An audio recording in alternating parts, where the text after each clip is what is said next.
Please subscribe my YouTube channel and click on bell button to get latest videos, and don't forget to like and share this video. ज्ञान से कहता है, ये जीवात्मा परमात्मा से कहती है कि प्रभु चलो थोड़ा घूम फिर के आते हैं, थोड़ा सैर सपाटा करके आते हैं। तो अभिज्ञात पुरंजन से कहता है कि बहुत से काम है मित्र, क्या तुम्हें घूमना सूझ रहा है? तो कहा कि मुझे तो घूमने का मन हो रहा है। तो अभिज्ञात वो परमात्मा से जीवात्मा से कहते हैं कि जा तू थोड़ा घूम फिरा, लेकिन घूम फिर के मुझे आकर के मिल लेना, मुझे भूल मत जाना। और पुरंजन अभिज्ञात से कहते हैं कि भैया तुम्हें कैसे भूलूंगा, तू तो मेरा परम मित्र है, तुम्हारे बिना तो मेरा दिल ही नहीं लगता, तुम्हारे बिना तो मैं रह ही नहीं सकता, तुम्हें कैसे भूल जाऊंगा।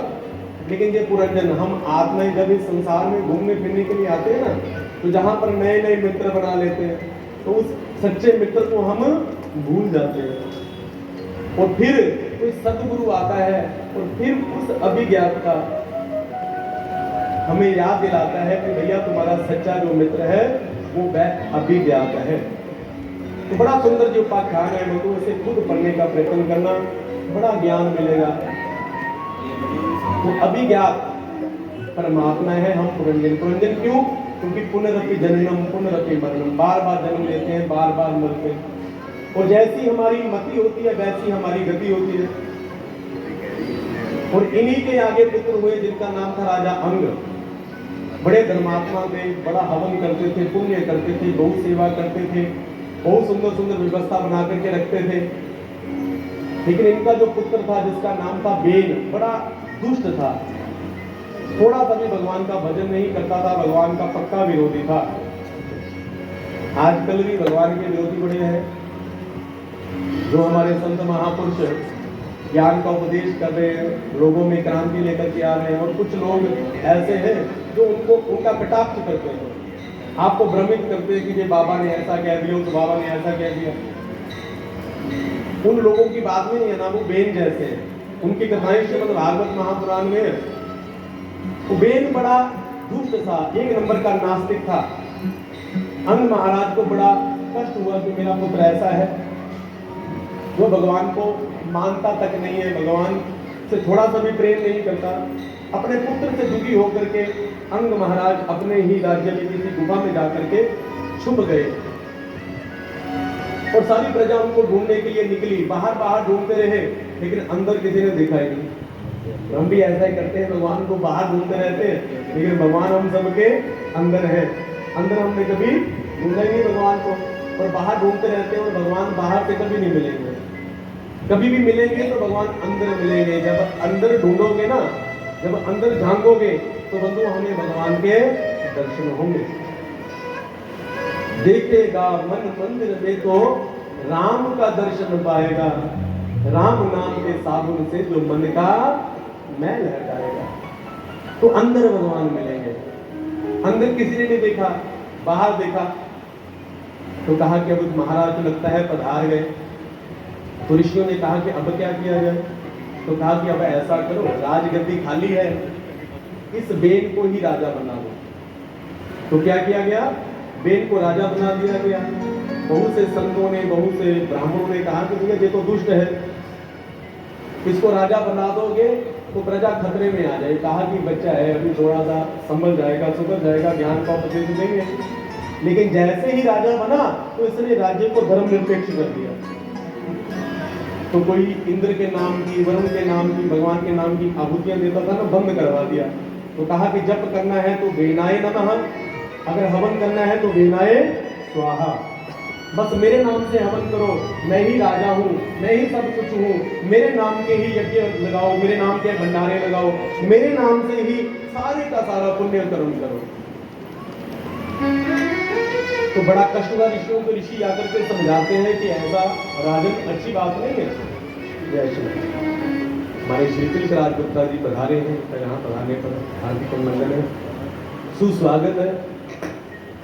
तो कहा कि मेरे नाम का सब कुछ करो। ऋषियों ने समझाया कि राजन ये अच्छी बात नहीं है, अरे ये सारी की सारी सृष्टि भगवान की बनाई हुई है। अगर भगवान के नाम का जप नहीं होगा, भगवान के नाम का हवन नहीं होगा, भगवान के नाम का तप नहीं होगा, भगवान के नाम की कथाएं नहीं होंगी, तो क्या होगा?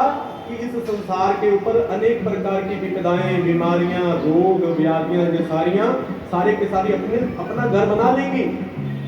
नकारात्मक ऊर्जा पूरे संसार में फैल जाएगी। लेकिन वो नहीं माना, ऋषियों ने बहुत समझाया। ऋषियों को क्रोध आया, एक हुंकार भरी और बेन का गोविंदाए नमः हो गया। अब सभी ने कहा कि महाराज हम तो राजा को सुधारने के लिए आए थे, लेकिन तो राजा ही सुधार गए। तो क्या हुआ बंधुओं, बेन के शरीर का मंथन किया गया। देखो हमारे ऋषि कितने ज्यादा साइंटिस्ट थे। क्या हुआ, बेन के शरीर का मंथन किया गया। जैसे हम दूध निकालते हैं ना, तो दूध का मंथन करते हैं दही का, तो क्या निकलता है, बोलो, मक्खन निकलता है। ऐसे ही उस बेन के शरीर का मंथन किया गया। मंथन किया गया तो सबसे पहले जो निषाद जाति है ना, उनका प्रादुर्भाव हुआ। निषाद पुरुष निकला और वो सीधा जंगल में भाग गया, इसलिए वो निषाद ज्यादा जंगलों में ही रहते हैं। और फिर द्वारा पुनः मंथन किया गया, और अब उस मंथन में से साक्षात भगवान प्रथु रूप में प्रकट हुए हैं। बोले प्रभु जी महाराज। प्रथु रूप में भगवान अवतरित हुए और साथ में माँ अर्ची निकली है। बोली अर्ची भैया। तो प्रथु महाराज इस पृथ्वी के प्रथम सम्राट बने। प्रथु महाराज ने इस पृथ्वी की व्यवस्था बनाई। व्यवस्था बनाने के बाद इस पृथ्वी में बीज बोए, लेकिन पृथ्वी ने उन बीजों को लुटा करके दिया नहीं। प्रेम से जय श्री कृष्ण, जय श्री कृष्ण। पृथ्वी बीज को उगाती नहीं है। तो प्रथु महाराज को क्रोध आ गया और पृथ्वी से कहा कि हे विसुंदरे, तुम्हारा काम है एक बीज लेकर के हजारों की संख्या में उस बीज को लौटा करके देना, लेकिन तू अपना काम नहीं कर रही, मैं तुम्हें नष्ट कर दूंगा। तो पृथ्वी ने हाथ जोड़ दिए तो कहा कि प्रभु इसमें मेरा कोई कसूर नहीं है। बंधु जी जो कथा है ना, ये कथा आज की जो परिस्थिति है उसमें हम सबके लिए बहुत ज्यादा आवश्यक है। अगर मेरी दृष्टि देखा जाए तो सबसे महत्व कथा जो है, सबसे ज्यादा जरूरी जो कथा है श्रीमद् भागवत महापुराण की, वो कथा आज की परिस्थिति के लिए यही प्रथु महाराज की कथा है। जो आने वाला समय है ना, उसको व्यक्त करती है ये कथा। पृथ्वी ने क्या कहा, पृथ्वी ने, इसका नाम था वसुंधरा। वसुंधरा कहती है कि प्रभु मैं असमर्थ हूं। क्यों? क्योंकि प्रभु आपके पूर्वजों ने मेरे ऊपर बड़ा अत्याचार किया। पृथ्वी और गौ आज दोनों संकट में, और कथा के माध्यम से ये मैसेज है हम सबके लिए कि आज इन दोनों का हम शोषण कर रहे हैं। ये दोनों का शोषण हो रहा है। माँ पृथ्वी का और माँ गौ का दोहन तो ठीक है, गौ मैया भी दूध देती है और पृथ्वी मैया भी हमें अन्न देती है, हमें फल देती है, हमें अनेक प्रकार के उपकरण देती है।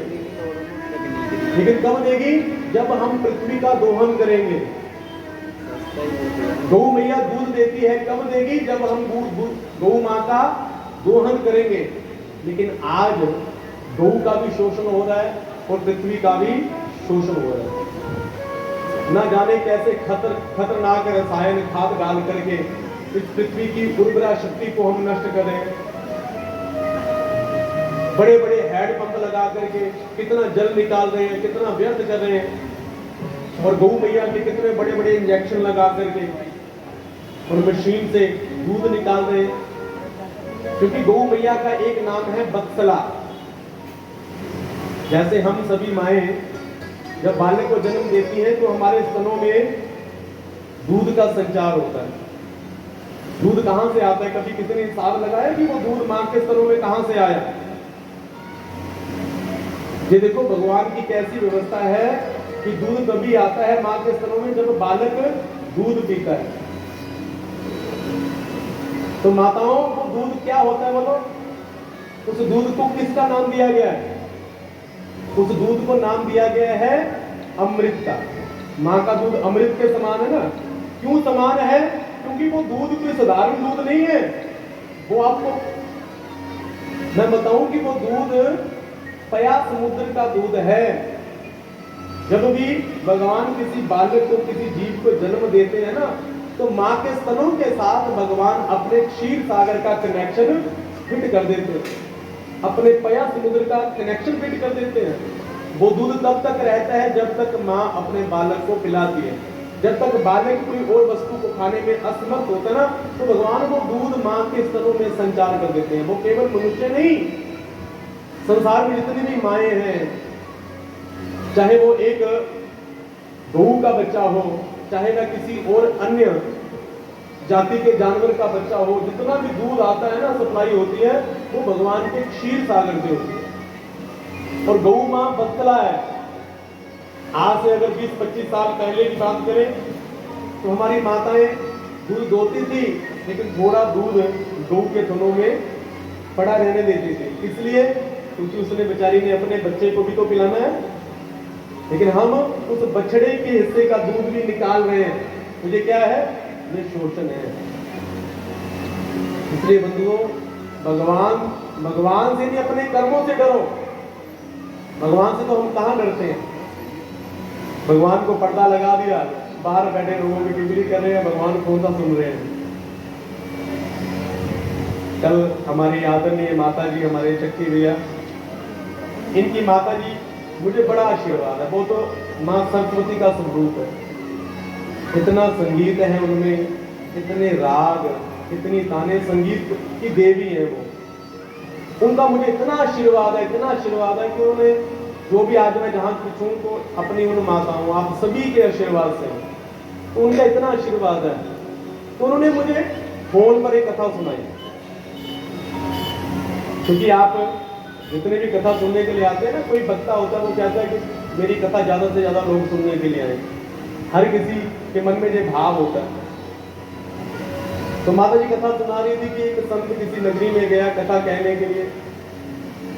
तो लोगों ने संत से कहा कि महाराज आप ऐसा कीजिए, हमारे गांव में भी कथा कीजिए। तो कहा कि ठीक है, आप व्यवस्था कीजिए, करेंगे। तो ऐसे ही मंदिर था भगवान का, वहां कथा प्रारंभ हो गई। तो महात्मा ने कथा कहनी प्रारंभ कर दी। महात्मा का कार्यक्रम कहीं और था।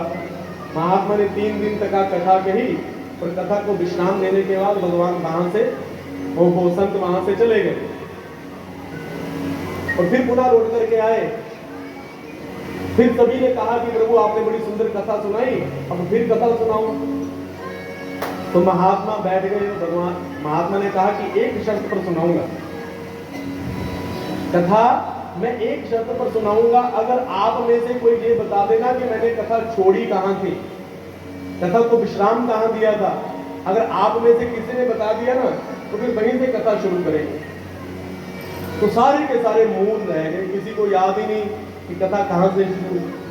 तो महात्मा जो थे, जो सत्संग करने वाले व्यास जी जो थे, वो उठे और कहा कि मैं आपको कथा नहीं सुनाऊंगा, क्योंकि आपका भाव नहीं है कथा सुनने का, आप कथा सुनने के अधिकारी नहीं है।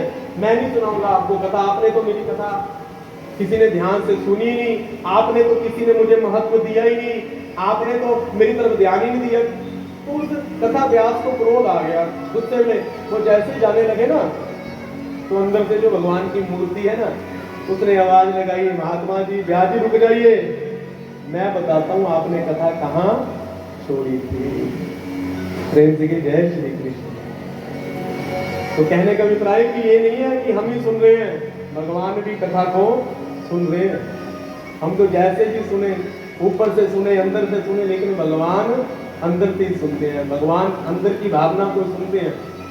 तो उन्होंने मुझे फोन पे बताया कि ऐसे है कि तुम्हारी कथा कोई सुने ना सुने, लेकिन ठाकुर जी सुनते हैं। प्रेम की जय श्री। तो बंधुओं, भगवान की जो सत्ता है, हमें भगवान से डरना चाहिए, अपने कर्मों से डरना चाहिए कि हम कर क्या रहे हैं। अपने बच्चों के लिए बड़ी बड़ी गाड़ियां खरीद रहे हैं, अपने बच्चों के लिए बड़े बड़े महल बना रहे हैं, अपने बच्चों के लिए बड़ी बड़ी प्रॉपर्टियां ले रहे हैं। लेकिन बंधुओं, वो प्रॉपर्टी का क्या करेंगे अगर उनके पास जल ही नहीं बचेगा? उन प्रॉपर्टियों का वो क्या करेंगे जब उनके पास लेने के लिए अच्छी वायु ही नहीं होगी? तो क्या उन प्रोपटियों का वो अचार डालेंगे? फिर क्या करेंगे? उन प्रोपटियों को चाटेंगे नहीं, वो हमें गाली देंगे कि ऐसे दुष्ट पूर्वज थे हमारे लिए तो पृथ्वी पर जल भी नहीं छोड़ करके गए, हमारे लिए अच्छी वायु भी नहीं छोड़ करके गए, हमारे लिए जो व्यवस्था कोई बना के ही नहीं गए, तो हमें गाली देंगे वो हमारे जो आने वाले हमारे वंशज हैं, क्योंकि हम भी कल को पूर्वज बनेंगे। आज हम एक आम के पेड़ के नीचे बैठते हैं, मीठे मीठे आम खाते हैं, और वो पेड़ किसने लगाया? बोलो, हमने लगाया, वो हमारे पूर्वजों ने लगाया। हम उनकी कितनी प्रशंसा करते हैं। आज मैं अपनी बात करूं तो हमारे गांव में हमारे दादाओं ने इतने आम लगा।